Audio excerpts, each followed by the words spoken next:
The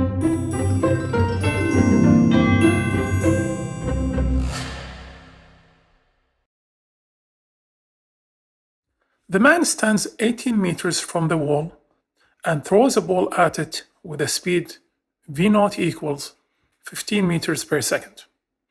Determine the angle theta at which he should release the ball so that it strikes the wall at the highest point possible. What is this height? The room has a ceiling height of 6 meters. Okay, this is an interesting problem that needs logical thinking to reach the solution.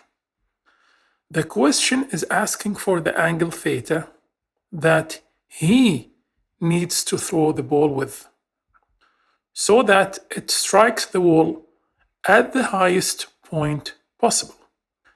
And to do that, the maximum height reached by the ball must be the height of the ceiling, which is 6 meters.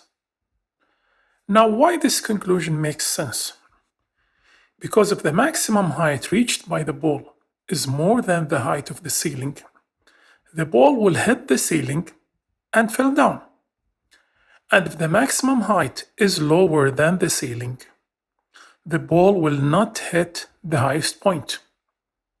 Remember, the question is asking for the highest point, not just any point at the wall. All right, since the maximum height is known, we can start with the third equation. And by taking the positive up from the ground, our equation will look like this. Note that at the maximum height, which is 6, Vy is 0. And at the initial height, which is 1.5, V0y is the y component, which is 15 sine theta. So by solving for theta, you'll find it to be 38.8 degrees. Since we know now V0x and the total horizontal distance that the ball will cover before it hits the wall, we can find t from the horizontal equation, which is calculated to be 1.54 seconds. And now that we know the time of flight and the initial velocity, we can use the second equation to find the height h. So final y is h, initial y is 1.5, positive from the ground, and everything else on the right-hand side is known.